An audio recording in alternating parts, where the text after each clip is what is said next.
My parents are moving in, so you get out. Excuse me? What on earth is my husband talking about? I'm the one paying 2,600 living expenses though. But for me, this situation was pretty convenient. The very next day, I reached out to a recycling company. If he's serious about this, I won't hold back. Hey, what the heck happened here? They're my stuff, so I can do whatever I want with them, right? My name is Sky.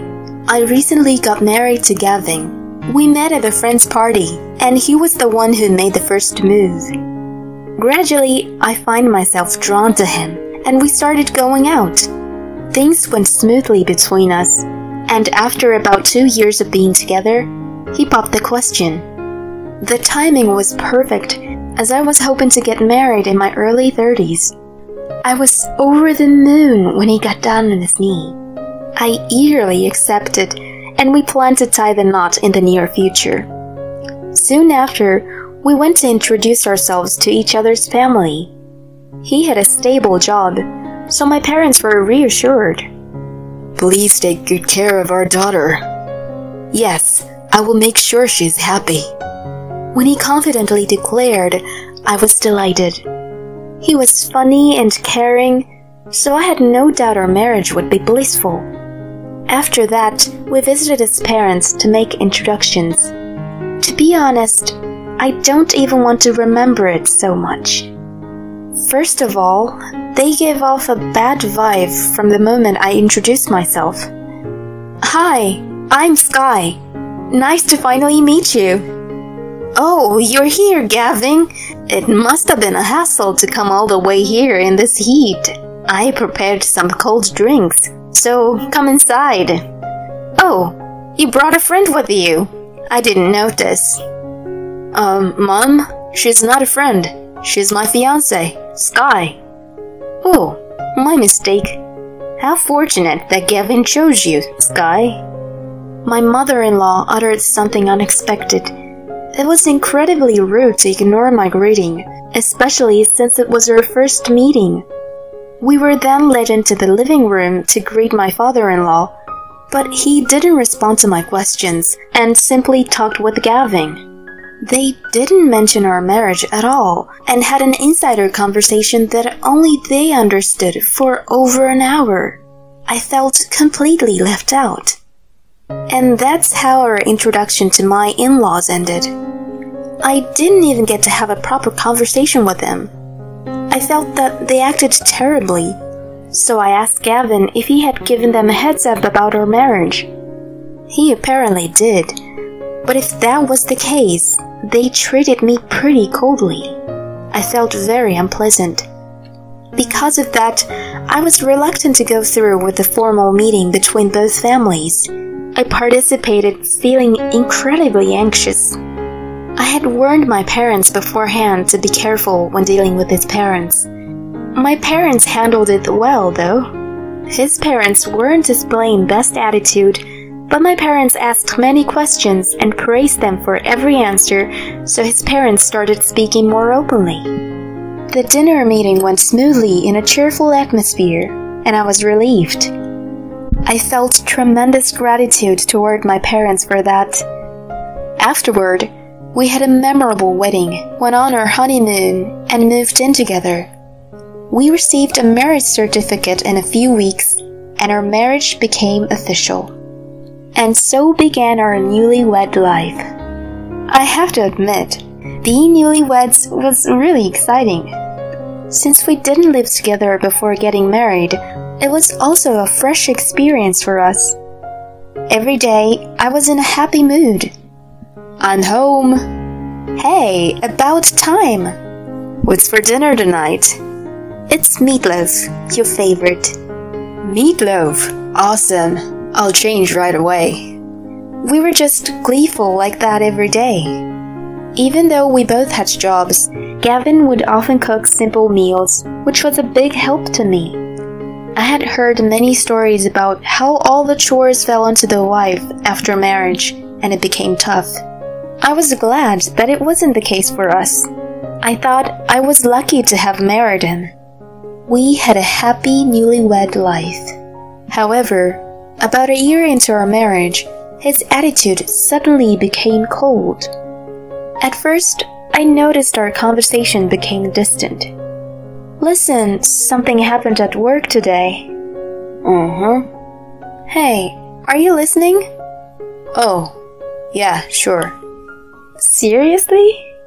"Oh, right." He didn't really pay attention to what I said, and our conversations dwindled. He didn't talk much while we ate, and it was eerie quiet. It seemed like he was getting fed up with the situation too, and he was started working late more often and coming home much later. He also started going out for drinks frequently, and sometimes came back drunk. I couldn't understand how our relationship had suddenly taken a downfall. I wondered if I had done something to upset him, or if his feelings for me cooled off after just 1 year. Those questions swirled in my mind every day. His late return made it difficult to find the right time to talk. I worried that we would end up parting ways if we continued like that. While I was feeling anxious, he suddenly approached me one day. "Hey, do you want to go out for dinner today?" "What's going on all of a sudden?" Well, I realized we've been strained lately. Work's been really hectic, and I've been mentally exhausted. I've been giving you the cold shoulder. I'm really sorry." He apologized. "It's all good. To be honest, it's been pretty tough, but if you apologize, I'll forgive you." "Thanks, son. I'll be more careful from now on." I was glad that he came to his senses. If we had continued without speaking to each other, we might have ended up divorcing. That day, we went to restaurants and enjoyed delicious food and drinks together. He talked about various things, just like when we were dating, and I had a blast. I felt like we could have a happy marriage again. He genuinely started acting like he used to, valuing our time together. He engaged in interesting conversations during meals, and he came home earlier. So, I was completely at ease. In the midst of that, he made a proposal. "You know, there's going to be a new apartment building coming up soon. It's a great location for commuting to the city, and above all, the design looks fantastic. How about we move there?" He showed me a website of the property. It looked modern and nice, as he said. We lived in an apartment I had been living in since I was single. It was in a decent location and was spacious enough for the two of us. I had bought new appliances not too long ago, and we had discussed living our newlywed life there.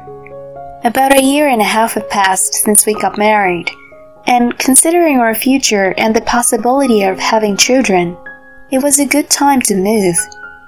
The monthly rent was $2,000. It was somewhat high for our standard, but if we split it evenly, that would be $1,000 each. If we tightened our belts a bit with other expenses, we could have managed. I agreed with his suggestion and went to see the property agent right away. A few months later, the apartment was completed and we moved into our new home. The house was pristine, spacious, and had plenty of rooms, making it very comfortable. Gavin was also impressed and seemed satisfied. Once we actually started living there, it felt incredibly cozy and pleasant. With a modern kitchen, cooking every day was enjoyable. Our new home was a place of pure joy. However, something began to bother me about a month later. "Honey, about this month's rent, you haven't deposited your part into the joint account yet."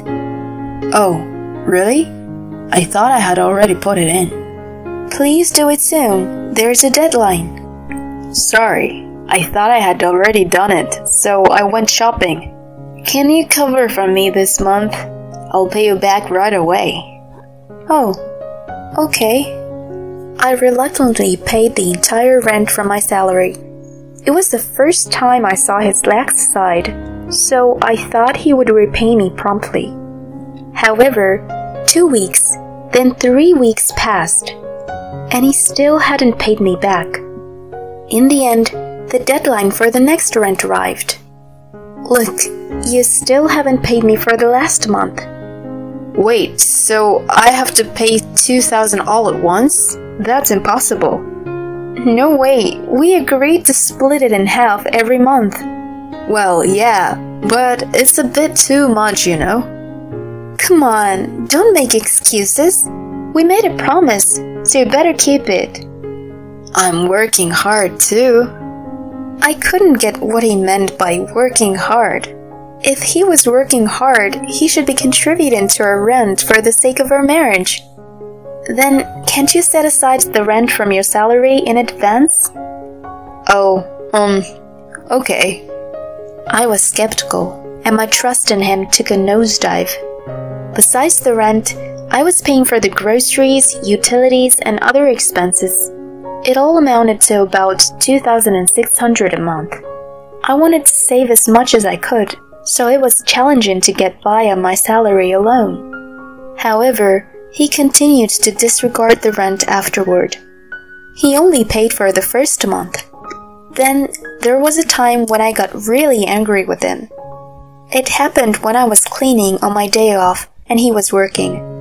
I was vacuuming the entire place when I found something in Gavin's walk-in closet. No, isn't this a designer's brand? To my surprise, he had been buying high-end clothing. He had never worn it in front of me before, so I had no clue he owned such expensive stuff. The fact that he was spending money when he wasn't contributing to our household in the first place outraged me. So, when he came home, I confronted him. Hey, what's this? That's my clothes. What's the matter? Why are you buying such an expensive thing? It's not a big deal. I can buy whatever I want with my own salary. Well, that's true. But you haven't paid anything toward our shared expenses, like rent or groceries. When are you going to contribute? Well, I'll do it when I have some extra cash. You don't have the money to spare for a living, but you're buying brand name clothing? Your priorities need to be fixed. When I said that, he got really defensive. Why are you making such a big deal? These clothes are more important to me. Besides, if we go by your logic, your income is also part of the family finances. So you paying the full rent is the same as us paying it together. He dared to make such selfish statements. They are not the same. You're indulging yourself, and I'm cutting back as much as possible on our living expenses. Show a little consideration. We had a major argument for the first time in a long while. He stormed out of the house, fuming. We both needed some time to cool off and collect our thoughts. After he left, I went through his closet again and found a receipt for a women's branded handbag in one of his drawers. The date was over a month ago. I didn't receive any branded bags, and my birthday was 2 months ago. At that time, he didn't give me any presents. We just went to a slightly expensive restaurant. Moreover, I was the one who paid for it. So he didn't do anything for me. It made sense all of a sudden. He was probably spoiling another woman. That was why he hadn't paid the rent and hadn't contributed to our living expenses. I decided to hire a private investigator. After about 3 days, he came back home as if nothing happened. However, I couldn't just accept him back normally. I didn't greet him, and we remained silent. He seemed to sense my anger through my demeanor and didn't try to talk to me. In my mind, I had already decided that once I got the result of the investigation, our marriage would be over. About 2 weeks later, I received the results. In the end, he was guilty. He was having an affair, and the other woman turned out to be his ex-girlfriend. He had mentioned a girl he was in the longest relationship with before. It seemed she was the one. Their relationship had been going on since last year, which coincided with the time he started growing cold toward me. He had been cheating on me since then. I was filled with anger. He had only been nice to me to pretend we were in a happy marriage, so he could make me pay for all the living expenses and freely spend his salary. He had just been using me to his advantage. I couldn't just let it pass me. In the midst of it all, he demanded something unbelievable. It happened one day when he came home from work. "My parents are moving in, so you need to get out of here." Huh? What on earth are you saying, out of the blue? When we had a fight, I went to see them. They suggested that I separate from a wife like you and that they take your place. It sounded good to me, so I'm kicking you out and I'm going to live with my family. I was amused by his crazy declaration. I'm the one paying $2,600 living expenses though. But for me, this situation was pretty convenient. Okay, it seems our relationship can't be repaired, so I'll leave. He smirked, saying, "After you're gone, I'll come back," and left. The next day, I immediately contacted a recycling company. If he was serious about this, I wouldn't show any mercy. A few days later, I had all the furniture and appliances appraised by the recycling company and sold everything. In the end, I got a few $100s of unexpected extra income. Then I packed up my things and moved in with my parents. Gavin had already served me with the divorce papers, but I was determined to fight him. Anyway, I was relieved to be away from him for the time being. When I informed him that I had completed the move, he responded cheerfully, "Got it. Well, take care." A few days later, he called again. "Hey, what the heck happened here?" "What? We are separated now, so there's no need for contact anymore, right?" "But there's no furniture or appliances left. How dare you take them all?" "They were my personal stuff, and I'm allowed to do whatever I wanted with them, you know? All were mine from my days of living alone. So I sold them to a recycling company." Alright then. I'll have to buy everything." "Really? Do you even have the money for that?" "Don't underestimate me. I'm earning a decent income, you know." "But, you know, the rent for that place is $2,000 a month. On top of that, you have to pay the living expenses for 3 adults, right? It would probably add up to about $2,600 to $3,000 a month, depending on how you live." "You're kidding, right?" "It's true. I've been paying about that much each month." "No way. My salary won't be enough."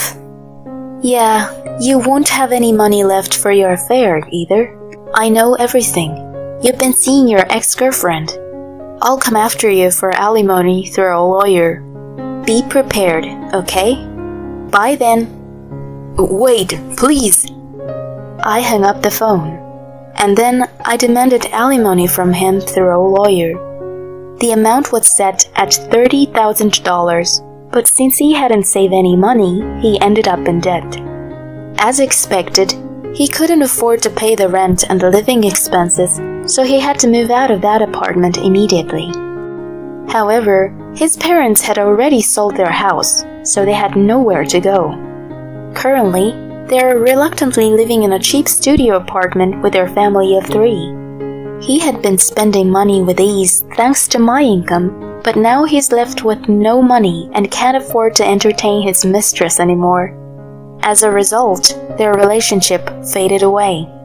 He begged me for reconciliation in tears, but I ignored him completely and blocked his number. The alimony is being paid in installments. If there are any delays, his salary can be garnished, so there shouldn't be any issues. On the other hand, I'm currently living with my parents and trying to save money I couldn't. Although my marriage ended in failure, I consider it a learning experience and plan to use it to better my future.